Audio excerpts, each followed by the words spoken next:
नमस्कार, मैं हूं दिव्या और आप देख रहे हैं आंखें न्यूज 24। केंद्रीय मंत्री किरण रिजिजू ने आज बिहार भाजपा प्रदेश कार्यालय में केंद्रीय बजट को लेकर प्रेस कॉन्फ्रेंस की।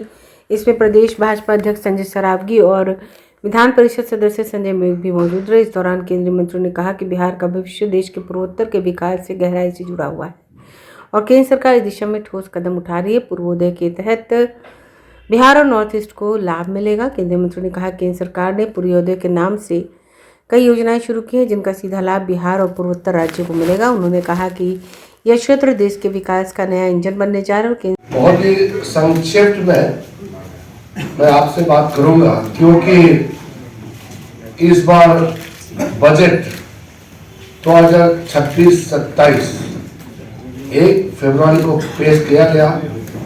उसका विस्तार रूप से सब जगह चर्चा पहले से चल रही है, प्रकाशित किया गया है कई जगहों में और सोशल मीडिया में आपने उसके रिएक्शन में भी देखा है। तो लगभग सबको मोटा मोटा चीजें ज्ञान पहले से प्राप्त कर चुका है, तो मुझे अलग से विस्तृत जानकारी देने का आवश्यकता नहीं है। लेकिन मैं मूल बजट का कुछ विषय को लेकर के आपसे वार्ता करना चाहता हूँ।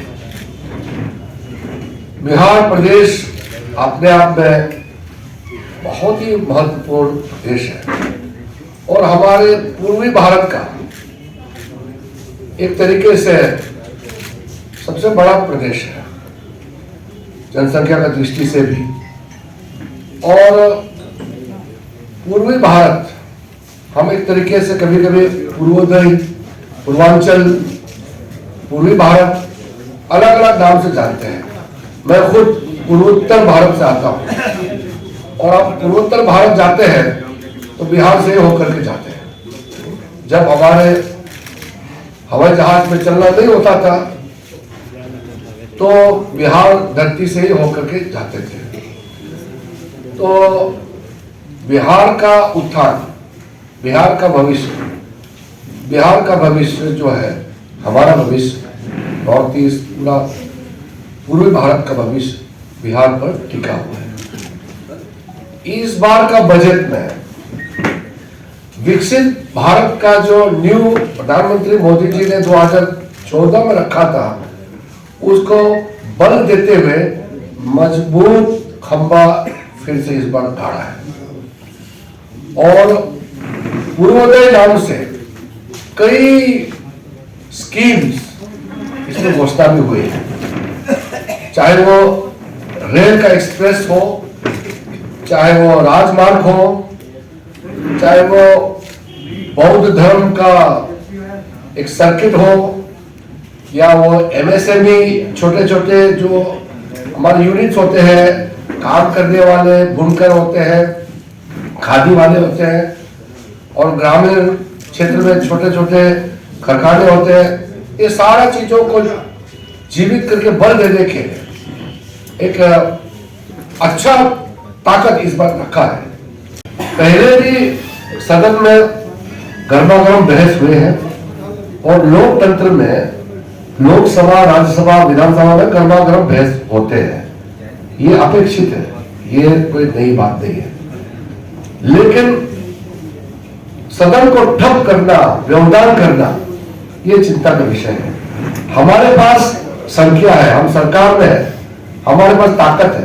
हम चाहे तो जबरदस्ती मार्शल लगा करके हम चला सकते हैं, लेकिन हम पहले कोशिश ये करते हैं कि ज्यादा से ज्यादा हम विपक्ष को समझाएं और उनको हम नेगोशिएशन टेबल पर लेकर आए ताकि चर्चा हो जाए, बहस हो जाए और कोई भी चीज समाधान बातचीत से हो जाए, ये हम कोशिश करते हैं।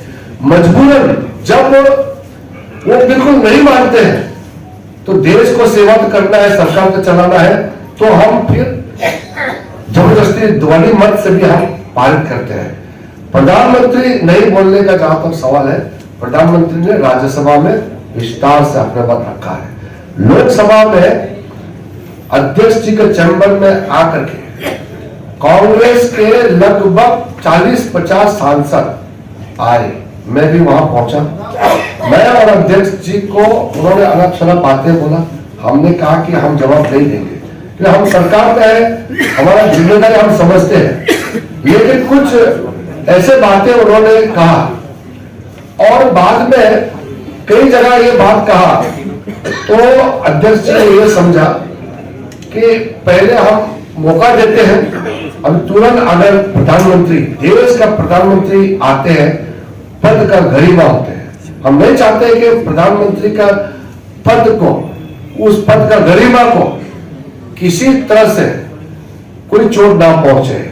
इसलिए लोकसभा अध्यक्ष का एक सुझाव था कि अब राज्यसभा में ही जवाब दे दीजिए, लोकसभा में ध्वनि मत से पारित कीजिए। ये है कारण, हम कोई डरते नहीं है, हम डरने वाले लोग नहीं है, हम लड़ाई झगड़ा नहीं चाहते हैं और हम ताकत ऐसे नहीं दिखाना चाहते हैं। हमारा ताकत हम न्यूज़ 24 देखते रहिए, 24 आवर्स देखते रहिए और दुनिया की अच्छी और सच्ची खबरों से अवगत होते रहिए। आंखें न्यूज़ 24 कभी नहीं करेगा आपको बोर। अगर आपने अभी तक हमारे चैनल को सब्सक्राइब नहीं किया है तो हमारे चैनल को जल्द से जल्द सब्सक्राइब करें, लाइक करें, शेयर करें। राजधानी पटना में कई वर्षों से शिक्षा में उत्कृष्ट योगदान दे रहा है Lohia Nagar Mount Carmel High School Kankarbagh Patna, जहां नर्सरी से कक्षा 12वीं तक की होती है पढ़ाई। 10वीं और 12वीं बोर्ड परीक्षा में 100% अंक का रिकॉर्ड। एक ऐसा स्कूल जहां पठन पाठन के साथ साथ बच्चों के संपूर्ण विकास का रखा जाता है ख्याल। खेलकूद, सांस्कृतिक गतिविधि, मैथ ओलंपियाड, साइंस ओलंपियाड और बहुत कुछ। आज ही कराए नामांकन की प्रक्रिया जारी है। संपर्क करें DS/16 Gayatri Mandir Road, Housing Board Colony East, Indira Nagar, Kankarbagh, Lohia Nagar, Patna. हमारा पिन कोड है 800020। पटना में कई वर्षों से शिक्षा में अहम योगदान दे रहा है Gyansthali high school Alamganj Patna city, जहां 10वीं और 12वीं की बोर्ड परीक्षाओं में 100% अंक प्राप्त कर रहे हैं बच्चे। एक ऐसा स्कूल जहां न केवल होती है पढ़ाई बल्कि साथ ही साथ होती है कल्चरल एक्टिविटी, स्पोर्ट्स एक्टिविटी से जुड़े गेम्स, मैथ ओलंपियाड से लेकर साइंस ओलंपियाड, जहां बच्चों के लिए स्कूल कैंपस अत्याधुनिक सुविधाओं से लैस, छोटे बच्चों के लिए वाहन और ट्रांसपोर्ट की विशेष सुविधा। तो देर किस बात की, आज ही कराएं अपना नामांकन Gyansthali high school Alamganj Patna city में, जहां नामांकन की प्रक्रिया जारी है। संपर्क करें पुलिस चौकी Alamganj main road near Alamganj थाना, पटना, बिहार 800007।